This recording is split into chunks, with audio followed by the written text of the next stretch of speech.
마지막 장자의 죽음까지 10가지 재앙의 맛을 하나씩 본 파라오는 결국 이스라엘 민족이 이집트를 빠져나가는 것을 허락했습니다. 야훼는 이스라엘 민족을 홍해 쪽으로 인도했는데요. 떠나기 전 모세는 요셉의 무덤을 찾아가 그의 유해를 챙겼습니다. 이는 요셉이 사망하기 전 남긴 말 때문인데, 먼 훗날 그들의 후손이 이집트를 떠날 때 자신의 해골도 함께 가지고 갈 것을 부탁했고 일족은 이를 행하기로 맹세했다 전해지기 때문입니다. 저는 이 부분이 조금 눈에 띄었는데요. 기존 기독교 교리에 따르면 인간은 죽음 직후 생전 자유의지에 따른 예수의 부활과 구원에 대한 믿음이 있느냐 없느냐 여부로 천국과 지옥으로 나뉘기 때문에 영혼이 이미 빠져나간 육신에 대해서는 크게 가치를 부여하지 않는, 말하자면 데카르트가 주장했던 물심이원론 같이 육체 외에도 영혼이라는 실체가 존재하는 세계관을 가지고 있으며, 여기에 더해 이들에게 실체는 영혼이고 육신은 세상에 잠시 머무는 동안 사용하는 껍데기일 뿐이죠. 그런데 기독교 세계관 그 자체라 할 수 있는 성경에서, 그것도 다름 아닌 성경의 위대한 인물 중 하나로 받들어지는 요셉이 이 부분에서 자신의 유해를 신경 쓰는 것도 모자라 훗날 민족이 타 지역으로 옮겨갈 때를 대비하여 자신의 무덤을 파묘까지 하여 유해를 챙겨가길 부탁하고 강하게 맹세까지 강요하는 모습이 기존에 제가 알고 있던 기독교인의 세계관과는 많이 동떨어져 있어서 매우 재미있게 생각하는 부분입니다. 물론 성서 자체가 기독교 세계관 그 자체라고 생각하는 것은 기독교인 뿐이고 그들 또한 성서로 인해 파생된 종교 중 하나이기 때문에 이 부분 외에도 성서와 교리의 세계관이 조금 엇나가는 부분들이 곳곳에 다수 존재합니다. 이전에 저희 채널에서도 여러 가지 다룬 적이 있었죠. 대표적으로 기독교는 무속신앙의 실체 자체를 부정합니다만 이스라엘 왕국의 첫 번째 왕인 사울이 무속인을 찾아가서 이미 사망한 선지자 사무엘의 영과 만나는 장면 등이 있죠.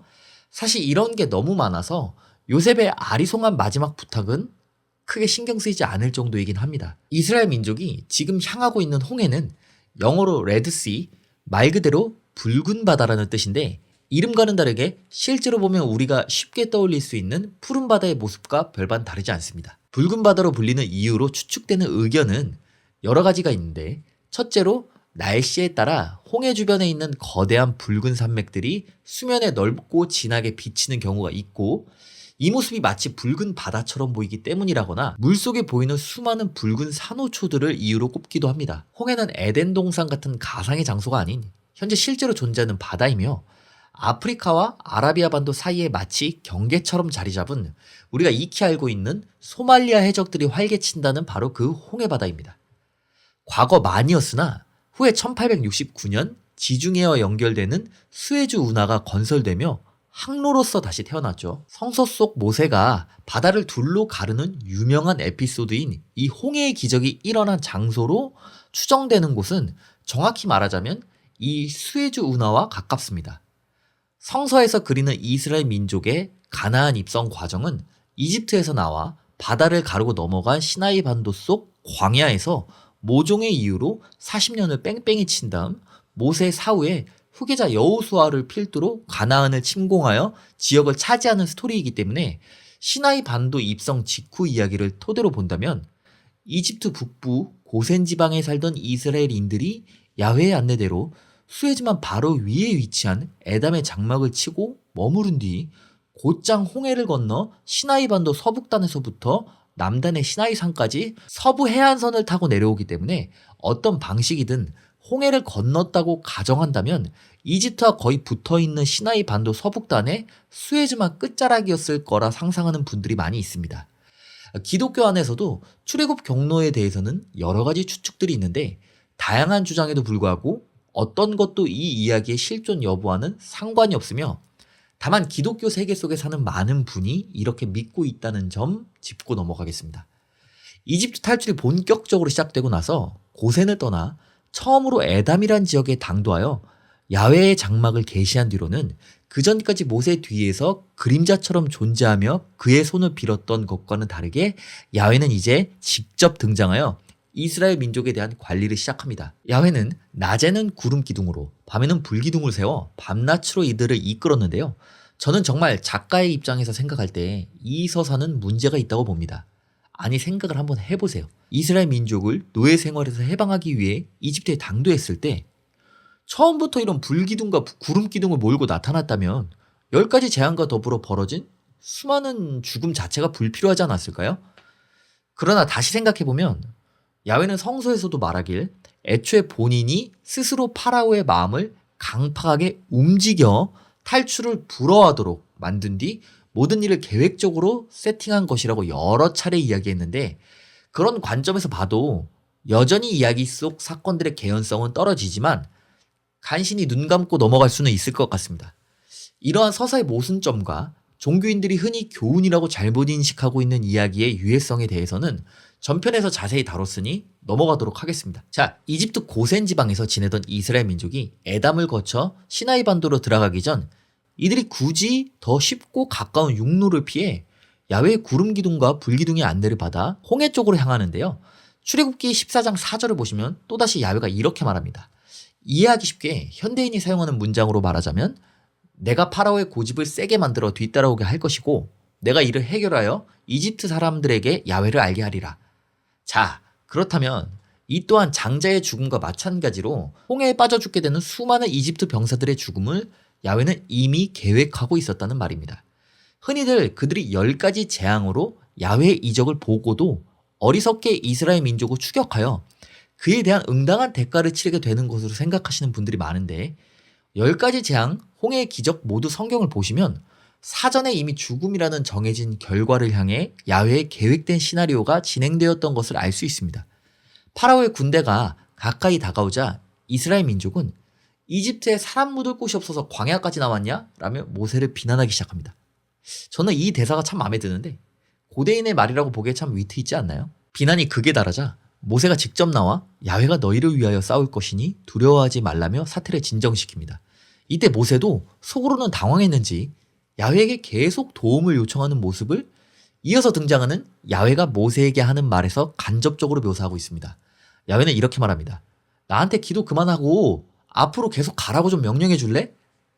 그러면서 그들 앞에 홍해 바다를 향해 손을 내밀면 바다를 갈라지게 할 것이니 그 가운데 드러난 육지로 백성들을 이끌어 가라 명령합니다. 여기서 야훼는 또다시 말하길 자신이 이집트인들의 고집을 강하게 하여 뒤따라 들어가게 만들 것이고 그들의 죽음으로 영광을 얻을 것이라 말합니다. 그들이 놓아주지 않고 추격을 계속하도록 마음을 움직일 것이고 그들의 죽음이 이미 정해져 있는 결과라는 사실을 이 부분에서도 확인하실 수 있습니다. 성서에서는 출애굽기의 모든 사건이 처음부터 끝까지 야훼의 계획된 시나리오라는 것을 같은 방법으로 비슷한 대사로 여러 차례 강조하고 있습니다. 이를 통해 성서는 세상에 존재하는 모든 인과가 신의 의도로 계획된 섭리라는 것을 말하고 있는 것인데, 이는 기독교 철학의 핵심이라 할 수 있는 자유의지의 존재를 정면으로 부정하는 것으로 이 또한 중대한 기독교와 성경의 모순 중 하나라 할 수 있겠습니다. 또한 이를 그냥 서사 그대로 받아들인다고 하면 야훼는 신의 핵심적인 정체성인 절대성과는 동떨어져 있는 무자비한 학살을 계획적으로 저지른 것이 되어버리기 때문에 여기서 느껴지는 이질감을 기독교인들이 흔히 해결하는 방법이 우리 인간은 신의 섭리를 이해할 수 없기 때문에 인간이 신의 행위에 대해 선악의 잣대를 들이댈 수는 없다.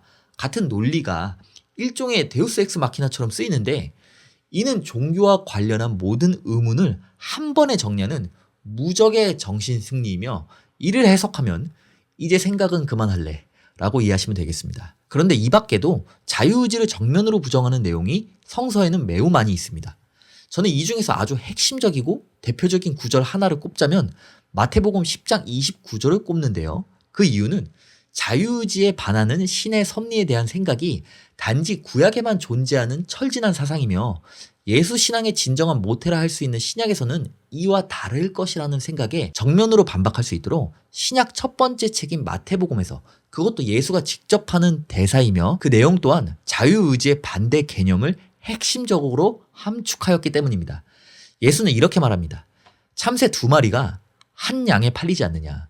그러나 그 가운데서 하나라도 너희 아버지께서 허락하지 않으시면 땅에 떨어지지 않을 것이다. 신의 의지 없이는 참새 하나도 땅에 떨어지지 않을 것이라는 예수의 대사를 보시고도 기독교 세계관에 자유의지라는 것이 진정 존재한다고 생각하시나요? 기독교인 분들 중에는 당연히 성서에서 야훼가 인간에게 자유의지를 주었다고 착각하시는 분들이 많은데, 보시는 대로 성서는 인간의 자유의지를 인정하지 않습니다. 눈 씻고 찾아봐도 오히려 모든 것은 신의 섭리라는 정반대되는 이야기를 하고 있죠. 이를 기독교의 역사를 들여다봐도 알 수 있는데, 전에도 여러 번 소개시켜드린 내용이지만 칼뱅 같은 대표적인 신학자도 구원의 주체는 하나님이기 때문에 구원받을 자는 인간의 선택과 관계없이 이미 정해져 있다는 주장을 하기도 하였습니다. 물론 이는 종교 비즈니스 성장에 좋지 않은 영향을 줄 수 있기 때문에 칼뱅의 예정론은 이제 철진한 과거 신학의 역사 중 하나로 취급받고 있긴 합니다. 너도 구원받을 수 있어. 옛날에 어떤 중동 살았던 힙스터 스타일의 털보가 태어나지도 않는 너를 위해 대신 죽었기 때문에 너도 이 사실을 믿기만 하면 구원받아 천국에 갈 수 있다고 설득하여 신도를 늘리고 교회를 증축하여 이 비즈니스를 끝없이 확장해야 하는데, 이미 구원받을 놈들이 정해져 있다면 포교하고 교회에 나가고 하는 게 아무런 의미가 없어지기 때문이죠. 이러면 가장 중요한 게, 헌금을 못하러 냅니까? 많이 낸 놈이나 안 낸 놈이나 이미 구원받을 놈은 정해져 있다는데 누가 헌금 내겠어요? 인간의 자유의지 없이 구원이 이미 예정되어 있다는 것은 교회 비즈니스에 치명적인 타격이 되는 것입니다. 그래서 기독교는 성서와 세계관을 공유하면서도 자유의지라는 정작 성서에는 존재하지도 않는 개념을 만들어낸 것입니다. 종교라는 것 자체가 개개인의 믿음이 모이고 이를 교리로 정리하여 거대한 하나를 이루는 것이기 때문에 개인의 자유의지에 따른 믿음을 강조해야만 이들이 주체적으로 포교하고 교회 생활에 적극적으로 임할 테니까요. 지금 제가 자유의지의 존재 여부와는 전혀 다른 포인트를 말하고 있다는 사실을 우리 신전TV 구독자님들은 이미 이해하셨을 거라 생각합니다. 제가 말하고자 하는 것은 성서와 기독교 사이의 모순입니다. 사실 자유의지의 존재 여부는 실체를 증명할 수 없는 철학적인 논제이기 때문에 어떤 것도 이게 옳은 것이라고 단정적으로 말씀드릴 수는 없지만, 제 개인적으로는 자유의지의 존재 자체를 회의적으로 보고 있습니다. 신화 성경 시리즈를 시작하고 나서 저의 종교관에 대해 메일과 댓글, 메시지를 통해 끊임없이 질문받고 있는데, 이 이야기와 맞물려서 대답해드리자면, 많은 분이 제가 무신론자라고 생각하시는 것과 달리 언제 바뀔지 모르지만 현재 저는 범신론적인 세계관을 갖고 있습니다. 물론 범신론은 무신론의 고급스러운 표현이라는 유명한 분의 말도 있습니다만, 어떤 형태이든 있다고 생각하는 것과 없다고 생각하는 것은 큰 차이라고 생각합니다. 물론 별반 차이 없다고 생각하실 수 있어요. 범신론적 관점에서는 인간의 존재를 일원론으로 설명할 수 있는데, 기독교 철학에서 생각하듯 육체와 정신이 따로 존재하는 이원론이 아닌 스피노자의 말처럼 육체의 관념이 곧 정신이라고 생각하고 있습니다. 이는 현대에 와서 의학적인 근거가 더해지고 있는데, 신경생리학이 발전하면서 과학계에서는 인간의 의식이 영혼이 아닌 뇌의 작용이라는 생각이 다수의 일반적인 시각으로 자리 잡고 있습니다. 뇌와 관련한 여러 실험에서 이미 뇌에 가해지는 전기신호와 화학작용 같은 외부 자극이 인간의 감정과 선택에 영향을 주었던 사례들이 많이 있었죠. 그래서 저는 자신을 나로서 인지하게 하여 주는 것은 영혼 같은 것에서 기인한 의식이 아닌 기억이라고 생각하고 있습니다. 제가 오늘과 똑같은 모습으로 내일 존재한다고 하더라도 지금 가진 기억을 모두 영원히 잃어버린 상태라면 제가 자신을 나로 인식할 수가 있을까요? 물론 이에 대한 반론도 무수히 존재합니다. 하나하나 흥미있고 재미있는 이야기들이지만 철학에 대한 이야기는 따로 나눌 수 있는 기회를 만들어 보도록 하겠습니다. 이어서 절체절명의 위기에 처한 이스라엘 민족이 있는 홍해로 돌아가겠습니다. 자, 이스라엘 민족이 모세의 지시에 따라 홍해 바다 쪽으로 이동하기 시작하고 이집트의 군대는 이들의 코앞까지 추격하는데요. 이때 가장 앞장서서 이스라엘 민족을 이끌던 구름 기둥이 무리의 가장 뒤편으로 자리를 옮겼습니다. 이집트 군대의 추격을 방해하기 위해서였죠. 구름 기둥에 휩싸인 이집트 진영은 앞을 보기 힘든 어둠 속에 있었고, 반대로 앞서 도전한 이스라엘 민족은 환한 밤길을 이동하고 있었습니다. 그 때문에 이집트 군대는 이스라엘 민족에게 아슬아슬하게 닿지 못하고 계속해서 꽁무니를 쫓아 홍해로 딸려 들어가는 형국으로 흘러갑니다. 이렇게 이집트 군대의 추격이 지연되는 사이 드디어 모세가 야훼의 명령대로 바다를 향해 손을 뻗어 올리자 크게 바람이 불기 시작하며 밤새도록 바닷물을 밀어내더니 이내 물이 갈라지고 바닷속에 있던 마른 땅이 드러나기 시작했습니다. 이스라엘 민족은 이 길을 따라 바닷속을 걸어가기 시작했고, 행렬 양쪽에는 바닷물이 마치 벽처럼 서 있었습니다. 쫓아가던 사람도 기가 질려 달아날 만한 이런 엄청난 기적이 일어나는 가운데도 야훼의 구름 기둥으로 혼란했던 이집트 군대는 황천길로 가는지도 모른 채 그대로 갈라진 바닷길 사이로 따라 들어갑니다. 그 사이 새벽이 찾아오자 불기둥과 구름기둥 가운데서 이집트 군대를 지켜보던 야훼가 본격적으로 달려들어 병거들의 바퀴를 몽땅 뽑아버리고 그들의 움직임을 봉쇄하자 겁에 질린 이집트 사람이 물 밖으로 도망치기 시작할 때 모세가 다시 손을 바다 위에 내밀자 물의 장벽이 허물어지더니 이집트 군대를 덮쳤습니다. 이렇게 그들은 모두 수장당했고 무사히 시나이 반도에 도착한 이스라엘에 40년간의 떠돌이 생활이 본격적으로 시작됩니다. 이 홍해의 기적 에피소드는 성서의 많은 사건 중에서도 가장 스케일이 큰 사건 중 하나로서 각종 애니메이션, 영화 등등 종교 색채를 배제하고서도 굉장히 널리 알려진 대표적인 성서 이야기 중 하나입니다. 그 때문에 뭐가 갈라졌다 하면 몽땅 홍해의 기적 또는 모세의 기적이라는 말을 쓰기도 하는데요. 가장 일반적으로 조수간만의 차이로 수심이 낮아져 섬과 육지에 육로가 드러나는 경우에 많이 쓰이고 그 밖에 응급환자 이송 과정에서 막혀있던 도로의 운전자들이 시민의식을 발휘해 각자 차를 움직여 길을 열어주는 상황 등 막혀있다 갈라지면서 열리는 상황에는 죄다 가져다 붙일 정도로 기독교가 아니신 분들도 익숙한 이야기입니다.